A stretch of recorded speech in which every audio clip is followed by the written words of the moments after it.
Tytuł wystawy Zuzy Golińskiej, Red Giant, Czerwony Olbrzym, został zaczerpnięty ze słownika astronomii. Jest to termin zarezerwowany dla gwiazd będące na ostatnim etapie swojej ewolucji. Zazwyczaj gwiazda będąca czerwonym olbrzymem powiększa swoją objętość, zmienia kolor na czerwony, a także emituje 3000 razy silniejszą jasność niż zwykła gwiazda. Prawdopodobnie za 5 miliardów lat Słońce, znane z naszego Układu Słonecznego, również stanie się czerwonym olbrzymem i pochłonie 3 najbliższe w jej zasięgu leżące planety, czyli Wenus, Merkury i Ziemię.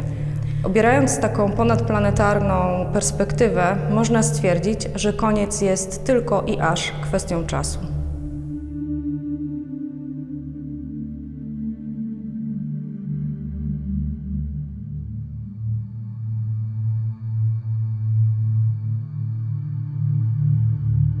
To bardzo odległa perspektywa, jednocześnie krytyczny punkt w dziejach naszego Układu Słonecznego.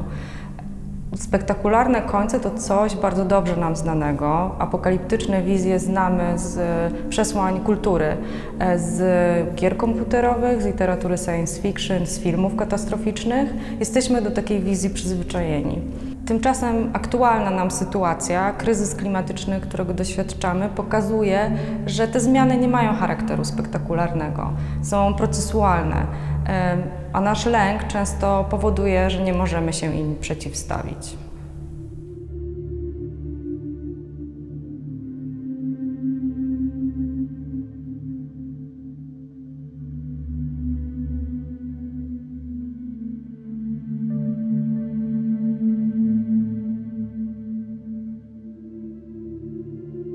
Dominujący kolor użyty do produkcji prac Zuzy Golińskiej, ale także do stworzenia identyfikacji graficznej towarzyszącej wystawie, został zaczerpnięty z tytułu, ale nie tylko.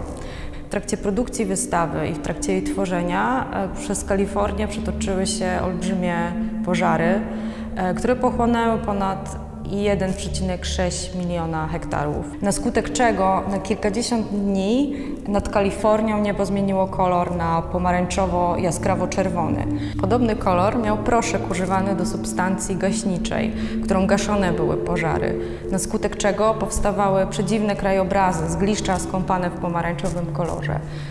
Niewątpliwie było to wydarzenie, po które w swojej aranżacji i w swojej wystawie sięgnęła Zuza Golińska.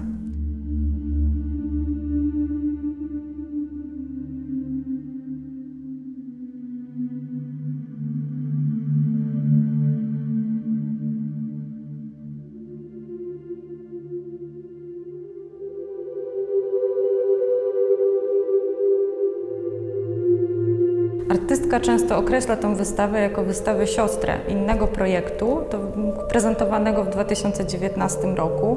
Suns, czyli Słońca, były prezentowane w Galerii Piktogram i ich dominującym kolorem dla rzeźb był odcień żółty. Była to wystawa o bardziej optymistycznym wydźwięku. Prezentacja, którą możemy widzieć tutaj, ma bardziej mroczny i apokaliptyczny charakter.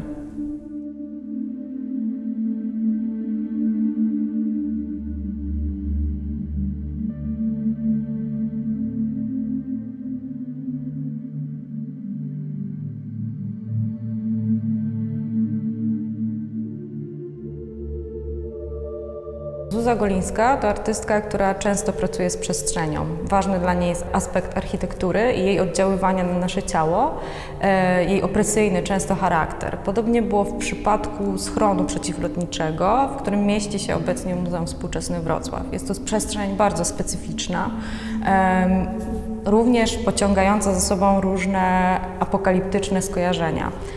Bunkier został wybudowany dla okolicznych mieszkańców. Była to przestrzeń od początku również naznaczona jakąś wizją katastrofy, wizją wojny, wizją bomb spadających na głowy mieszkańców. W związku z tym jest to też pewna charakterystyka tego budynku, po który sięgnęła w swojej wystawie artystka.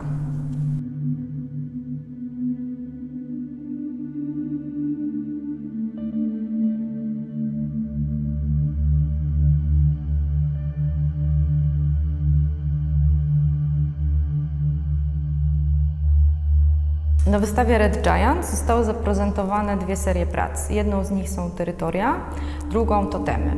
Totemy to koliste konstrukcje osadzone na metalowych nogach, które przywodzą na myśl bóstwa solarne.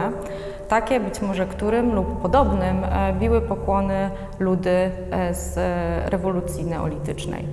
Zaakcentowany w ten sposób punkt w historii ludzkości jest w tym kontekście dosyć istotny, dlatego że określa on przejście z sposobu życia człowieka, zbieraczo-łowieckiego, w gospodarkę produkcyjną, w produkcję żywności i hodowlę zwierząt.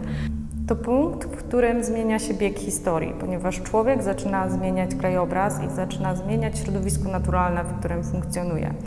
Zaczynają w konsekwencji być wycinane lasy, a także sekwencja różnych zdarzeń, które prowadzą nas do teraz.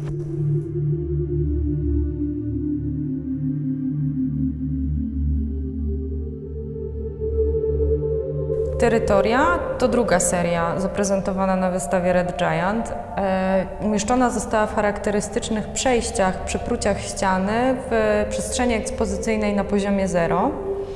Metalowe płyty z wyciętymi otworami, których kształty nawiązują do narzędzi otoczakowych, pięściaków, a więc pierwszych narzędzi używanych przez człowieka. Pochodzą one jeszcze z paleolitu, a więc sprzed rewolucji neolitycznej i akcentują ten czas, kiedy działalność człowieka była bardziej związana z naturą.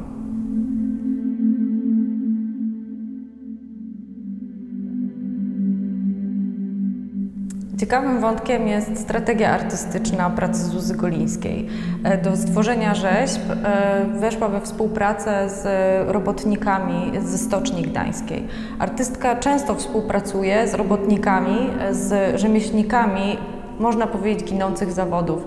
Tych zakładów przemysłowych i zakładów produkcyjnych, których przyszłość jest niepewna. Jest to sposób, w którym próbuje dowartościować ich ciężką pracę, bo być może za jakiś czas ich umiejętności będą na wagę złota. Elementy, z których stworzone zostały rzeźby na wystawie Red Giant, to odpady produkcyjne. Elementy przeznaczone na złom, które artystka dzięki wspólnej pracy z robotnikami wprowadza w obieg sztuki. Nadaje im inną wartość, a także drugie życie.